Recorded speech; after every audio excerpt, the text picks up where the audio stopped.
She was escorted out of her own son's graduation ceremony in handcuffs, accused of being a fraud who didn't belong among the respectable families, until a mysterious millionaire in the front row stood up, pointed directly at her, and declared words that would change everything. What happened next left the entire auditorium speechless and exposed a truth that no one saw coming. This is the story of Maria Santos, a single mother who scrubbed floors for 15 years to put her son through private school, only to be humiliated on the most important day of their lives. But sometimes the people who judge us the most are the ones who know us the least, and sometimes our greatest allies come from the most unexpected places.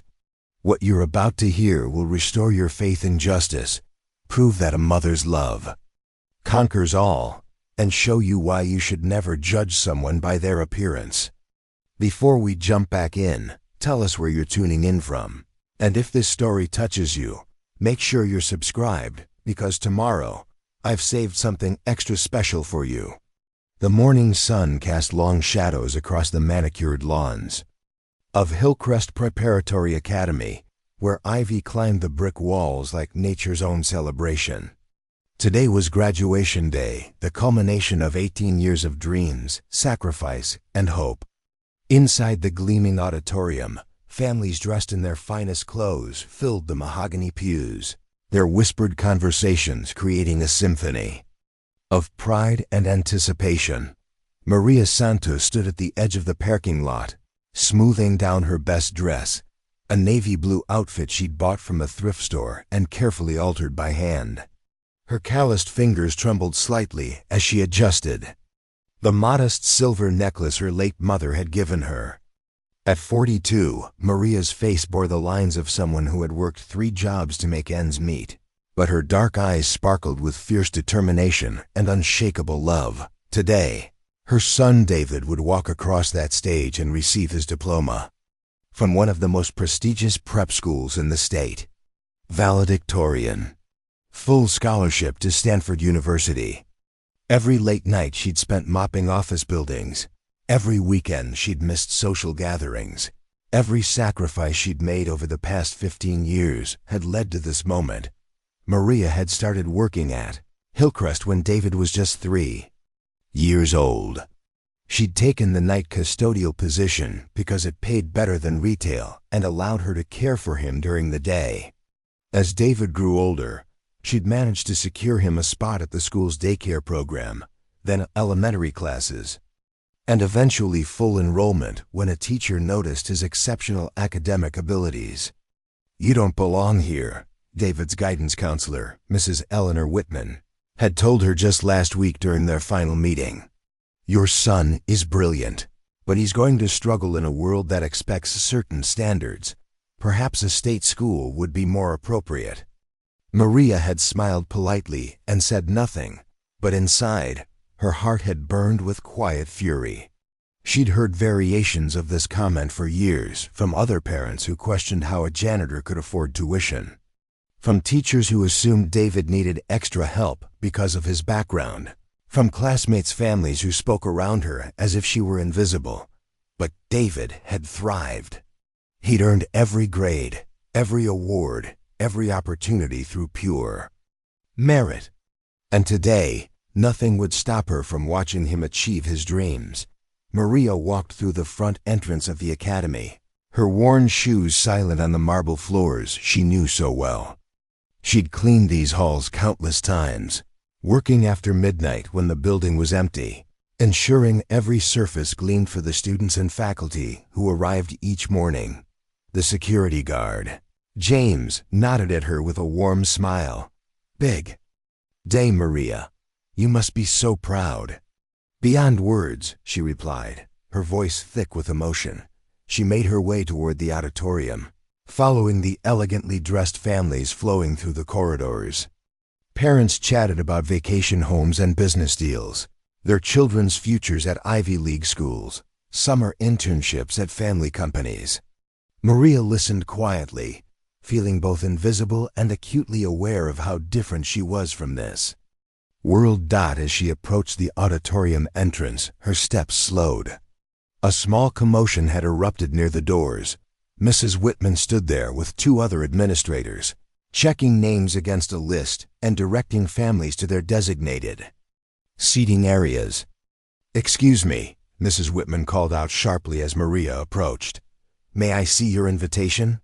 Maria reached into her small purse and pulled out the graduation announcement David had brought home 2 weeks ago. It was slightly wrinkled from being carried in her work bag, but the elegant script clearly read, "The Santos family is cordially invited."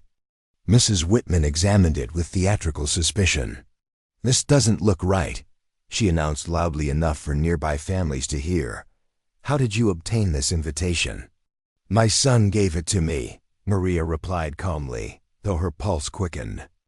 "David Santos, he's the valedictorian." A murmur rippled through the gathering crowd. Mrs. Whitman's eyes narrowed. "I'm sorry, but I'm going to need to verify this." "Security." 2 uniformed guards approached, their expressions professionally neutral but alert. Maria felt her cheeks burn as dozens of eyes turned toward her. This was exactly what she'd feared: being singled out, questioned, treated like she didn't belong on the most important day of her son's life. "There seems to be some confusion about this woman's invitation," Mrs. Whitman explained to the guards. "She claims to be related to our valedictorian, but—" She let the implication hang in the air. "Ma'am," one of the guards said to Maria, his tone respectful but firm, "we're going to need you to step aside while we sort this out." Maria's hands shook as she was escorted away from the entrance, the whispers of the crowd following her like a cold wind. Through the glass doors of the auditorium, she could see families taking their seats, programs rustling in their hands. Somewhere inside, David was probably wondering where she was, scanning the crowd for the one person who had believed in him from the very beginning. She had fallen so far, from a place of pride to public humiliation, in a matter of minutes. The woman who had worked tirelessly to give her son every opportunity was now being treated like a criminal at his moment of triumph. But Maria Santos had not come this far to be turned away now. She straightened her shoulders, lifted her chin, and prepared to fight for her right to witness the miracle she had spent 15 years creating. "Please," Maria said to the security guard, her voice steady despite the tremor in her hands, "just call the main office. Ask them to verify that David Santos is my son. I've been working here for 15 years. Someone must know me." The guard looked uncertain, glancing between Maria and Mrs. Whitman, who stood with her arms crossed and a look of barely concealed disdain. "Ma'am, we're just following protocol." "Protocol?" Maria's voice rose slightly, drawing more stares from the families, streaming past them. "My son is about to give the valedictorian speech, and you're preventing his mother from watching?" Mrs. Whitman stepped forward, her heels clicking sharply on the marble floor. "Miss Santos, is it? We take security very seriously here at Hillcrest. We've had issues with unauthorized individuals attempting to gain access to our events. Surely you understand our caution."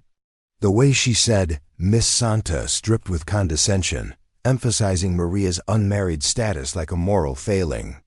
Maria felt her cheeks burn, but she kept her voice level.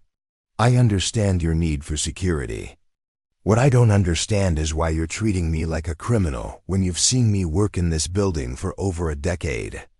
"I'm afraid I don't recall," Mrs. Whitman began, but Maria cut her off. "3rd floor. Room 312. Every Tuesday and Thursday night for the past 8 years, I've cleaned your office. I'm the one who waters the orchid on your windowsill and straightens the picture of your daughter on your desk. The one from her wedding last spring." Mrs. Whitman's expression flickered for just a moment, a flash of recognition quickly replaced by hardened resolve. "Even so, we cannot make exceptions. Rules are rules." "Then let me speak to Principal Morrison," Maria said firmly. "He approved David's enrollment personally. He knows who I am." The security guard shifted uncomfortably. "Principal Morrison is currently backstage with the graduating class. The ceremony is about to begin." Through the glass doors, Maria could see the last families taking their seats. The auditorium was nearly full, a sea of proud faces and expensive clothing. Somewhere in that crowd should have been an empty seat, her seat waiting for the woman who had sacrificed everything to make this day possible. "Please," she tried again, this time addressing the small crowd of parents who had gathered to watch the spectacle. "My name is Maria Santos. I've been a member of this school community for 15 years. My son David is your valedictorian. Some of you might recognize me. I've probably cleaned your children's classrooms, mopped the hallways they walk through every day." A few faces in the crowd showed flickers of recognition, but most looked away uncomfortably. One woman whispered to her husband, "Isn't that the cleaning lady? What is she doing here?" "Attempting to gain unauthorized access," Mrs. Whitman announced loudly. "We've had incidents before, people claiming to be related to our students, trying to disrupt our ceremonies. Preparing and narrating this story took us a lot of time. So if you are enjoying it, subscribe to our channel. It means a lot to us. Now back to the story." Disrupt? Maria's composure finally cracked. "I'm trying to watch my son graduate. I'm the one who drove him to school every morning for 4 years. I'm the one who helped him with his college applications. I'm the one who worked 3 jobs to pay for his textbooks and school supplies when the financial aid didn't cover everything." Her voice echoed in the lobby, raw with 15 years of exhaustion and pride. Several parents stopped their conversations to stare, some with curiosity, others with obvious discomfort. "Ma'am," the security guard said more gently, "if you could just wait here while we sort this out. The ceremony is starting in 5 minutes." Maria's eyes filled with tears she refused to let fall. "Do you understand what this means to him, to us? I've never missed a single school event. Not one parent-teacher conference, not one science fair, not one basketball game where he sat on the bench. And now you want me to miss the most important day of his life because I don't look like I belong here?" Mrs. Whitman's lips pursed into a thin line. "This has nothing to do with appearance. It's about following proper procedures. It has everything to do with appearance." Maria snapped, her carefully maintained composure finally shattering. "You see a woman in a thrift store dress with work-worn hands, and you assume I don't belong. You assume I'm lying about my son because you can't imagine that someone like me could raise someone like him." The lobby had gone almost silent. Even the arriving families had slowed their pace to listen. Maria felt exposed, vulnerable, but also strangely free. The truth was finally out in the open. "I clean your buildings," she continued, her voice growing stronger. "I empty your trash cans. I scrub your toilets. And because of that, you think I couldn't possibly be the mother of your valedictorian. Well, let me tell you something about David Santos. He's brilliant because I read to him every night, even when I was so tired I could barely keep my eyes open. He's disciplined because I taught him that hard work is the only way to achieve your dreams. He's kind because I showed him that your worth isn't measured by your bank account or your job title." A few parents shifted uncomfortably. One woman looked down at her expensive handbag with something that might have been shame. "Ma'am," the second security guard said quietly, "we're going to have to ask you to leave the premises. The ceremony is about to begin, and you're kicking me out?" Maria's voice broke. "You're actually going to remove the valedictorian's mother from graduation day." Mrs. Whitman nodded curtly. "We cannot allow disruptions. Security, please escort her out." As the guards moved closer, Maria felt something die inside her chest. All those years of biting her tongue, of accepting condescending smiles and veiled insults, of telling David that respect was earned through character, not inherited through wealth. And this was how it ended. Not with triumph, but with humiliation. "David will be looking for me," she whispered, more to herself than to anyone else. "He'll wonder where I am." "I'm sure he'll understand," Mrs. Whitman said coldly. After all, he's learned to adapt to circumstances. The words hit Maria like a physical blow. Even now, even as they were removing her from the building, this woman couldn't resist one final insult, implying that David's success was somehow an accident, something he'd achieved despite his background, rather than because of the love and support that had shaped him. As the security guards gently but firmly guided her toward the exit, Maria caught a glimpse through the auditorium doors. The ceremony was beginning. Somewhere in that crowd of black graduation gowns sat her son, probably scanning the audience for her face, wondering why the most important person in his life wasn't there to witness his moment of triumph. She had fought as hard as she could, but sometimes fighting wasn't enough. Sometimes the system was rigged against people like her from the very beginning. And sometimes the only thing left to do was walk away with whatever dignity remained. But as the heavy doors of Hillcrest Preparatory Academy closed behind her, Maria Santos had no idea that her story was far from over, and that the most surprising chapter was about to begin. Maria stood alone in the parking lot, the warm June air doing nothing to ease the chill that had settled deep in her bones.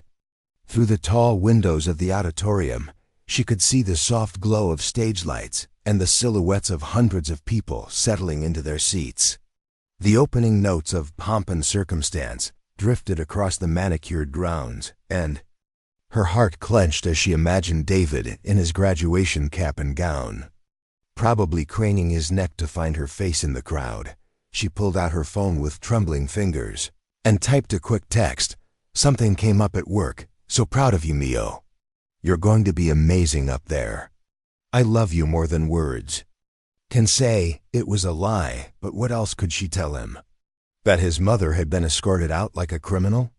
That 15 years of sacrifice had culminated in public humiliation? That the school community she'd served faithfully had deemed her unworthy to witness his greatest triumph? Maria walked slowly toward her 10-year-old Honda Civic, its faded blue paint and small dents stark against the sea of luxury vehicles surrounding it. BMWs, Mercedes, Tesla's, cars that cost more than she made in 3 years. She fumbled for her keys, her vision blurring with unshed tears. Inside the auditorium, the ceremony had begun. Principal Morrison's voice echoed through the sound system as he welcomed the families and began his opening remarks. Maria leaned against her car and closed her eyes, trying to picture David's face as he waited for his turn to speak. He'd been practicing his valedictorian speech for weeks, staying up late at their small kitchen table, refining every word, every pause, every gesture. Ladies and gentlemen, it is my honor to introduce our valedictorian, David Santos. Even from the parking lot, Maria could hear the polite applause that greeted her son's name. She pressed her hand to her heart, imagining him walking to the podium, with the confident stride she'd watched him develop over the years. Her baby, who used to practice his presentations in front of their bathroom mirror, now addressing an audience of the city's most influential families. David's voice, amplified by the microphone, carried clearly through the open windows. Fellow graduates, distinguished faculty, families, and friends. He paused, and Maria knew he was scanning the audience, looking for her.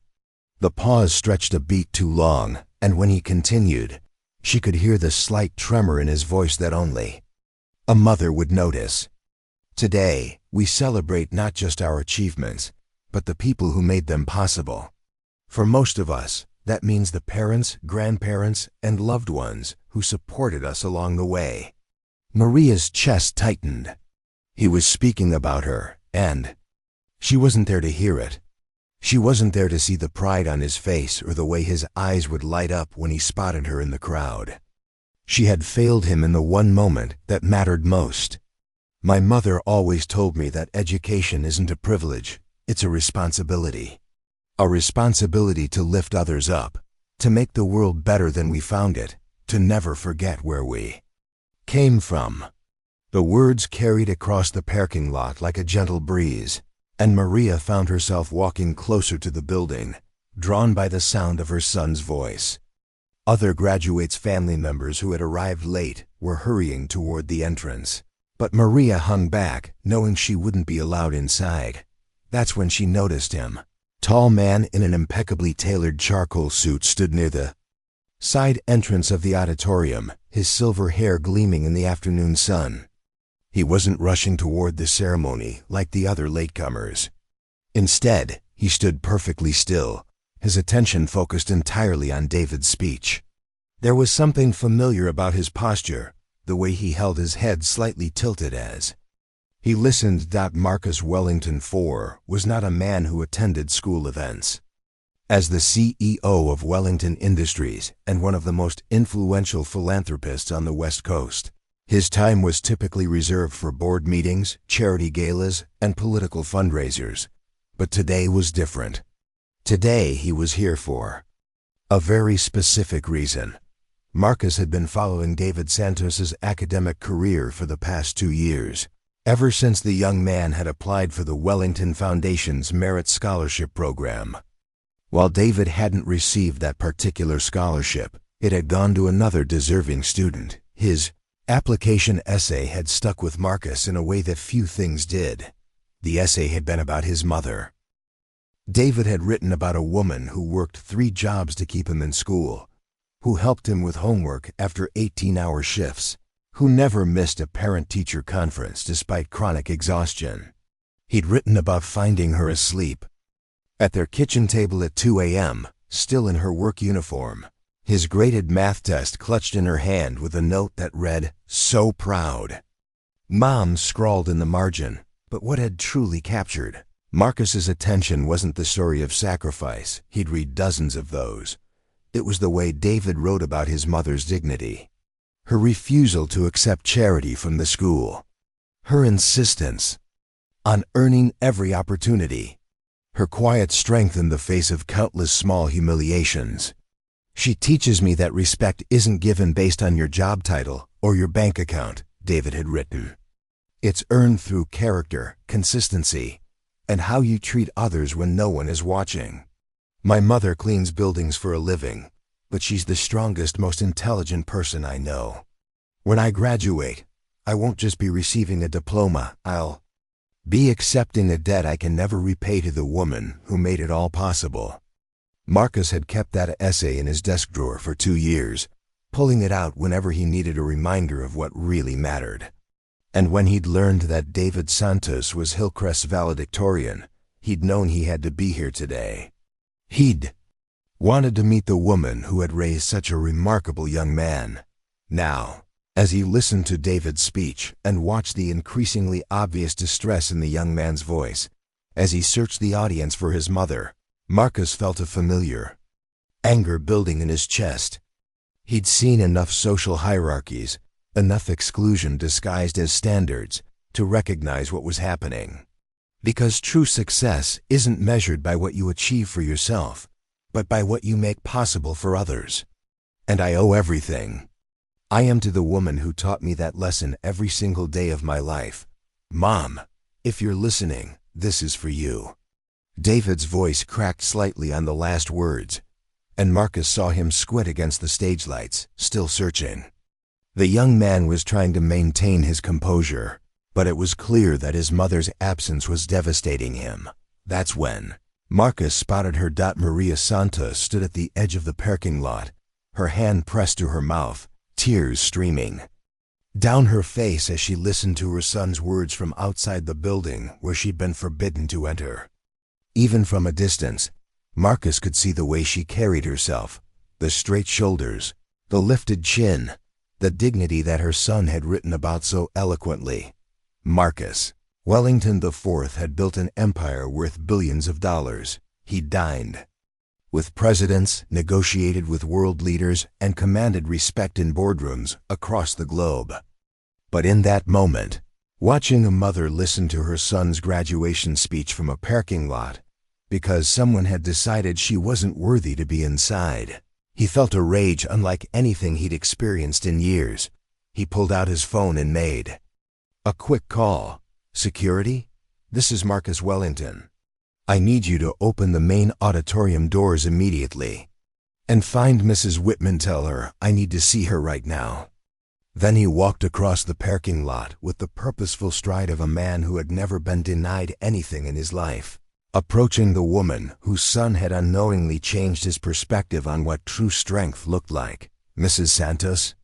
he said gently as he reached her. Maria spun around, startled, her hand instinctively moving to wipe her tears. "I'm sorry, I was just leaving." "No," Marcus said firmly, his voice carrying the authority of someone accustomed to being obeyed. "You're not going anywhere. You're coming inside with me. And anyone who has a problem with that will answer to me personally." Maria stared at him, confusion and hope warring in her dark eyes. "I don't understand. Who are you?" Marcus smiled, the kind of smile that had closed billion-dollar deals and opened doors that others thought permanently sealed. "I'm someone who knows exactly who you are, Mrs. Santos, and it's time everyone else learned the truth." Maria stared at the imposing figure before her, confusion and hope warring in her eyes. "I'm sorry, but I think you have me confused with someone else. Actually, I don't." Marcus's expression softened as David's voice continued echoing from the ceremony. 2 years ago, your son submitted an application to the Wellington Foundation Scholarship Program. His essay about you was extraordinary." Maria's breath caught. "David wrote about me?" "He wrote about a woman who worked 18-hour days to keep him in school, who helped him with calculus at midnight after her shift ended." Marcus paused, watching understanding dawn in her eyes. "He wrote about someone who taught him that true wealth isn't measured in dollars, but in character." Through the speakers, David's voice carried across the parking lot. "The greatest education I received didn't come from textbooks. It came from watching my mother face every challenge with grace." "He's looking for you," Marcus observed gently. "He needs his mother there." "They won't let me in," Maria whispered. "They think I don't belong." "Mrs. Santos, I am Marcus Wellington IV. My foundation donated $12 million to this school, and I am personally inviting you to be my guest." His smile carried quiet authority. "I'd like to see anyone try to stop us." As they walked toward the entrance, Marcus continued, "Your son's essay reminded me of something I'd forgotten. 25 years ago, I gave the valedictorian speech at my prep school. My parents were in the front row, but my nanny, Mrs. Rodriguez, who actually raised me, wasn't allowed inside because she was just the help. I never forgot that injustice." The security guards recognized Marcus immediately, stepping aside. With respectful nods, Mrs. Whitman waited in the lobby, her confidence visibly shaken. "Mr. Wellington," she said carefully, "I wasn't aware you'd be attending." "Mrs. Whitman." His tone was polite but glacial. "I understand there's been confusion about Mrs. Santos's invitation to her son's graduation. There were irregularities with her documentation. Are you suggesting David Santos, your valedictorian, forged his mother's invitation?" Marcus's eyebrow raised slightly. Mrs. Whitman's mouth opened soundlessly as the absurdity became clear. "Furthermore," Marcus continued, "I'm curious about these protocols that involve removing 15-year school employees from campus. We were being cautious. You were being discriminatory. And it ends now." As they entered the auditorium, Maria felt hundreds of eyes upon her. But Marcus Wellington's presence changed everything. The same woman escorted out as an intruder was now being seated in the most prestigious section. When David's eyes found Maria in the audience, his entire demeanor transformed. The anxiety melted from his face, replaced by pure joy. He smiled directly at her, mouthing, "I love you, Mom," before continuing with renewed confidence. "That young man," Marcus said quietly, "is going to change the world, and he learned how from you." Maria watched her son command the stage with poise and passion, delivering words that moved the audience to spontaneous applause. She saw the kindness in his eyes, the humility in his posture, qualities she'd instilled through years of example. "Thank you," she whispered to Marcus. "Not just for getting me inside, but for seeing, for understanding." "Mrs. Santos," Marcus replied with deep sincerity, "your son's essay taught me that the most important education happens at home. You've given him something no school could provide. You've given him character." For the first time in her life, Maria Santos felt truly seen, not as a cleaning woman, but as the architect of an extraordinary success story. 3 weeks had passed since graduation, but Maria still felt the warmth of that perfect day whenever she thought about watching David receive his diploma. The memory of his proud smile, of Marcus Wellington's unexpected kindness, carried her through the long hours at her new job managing the Wellington Foundation's community outreach program. Marcus had offered her the position the day after graduation, but Maria had initially hesitated. "I don't want charity," she told him firmly. "I want to earn my place."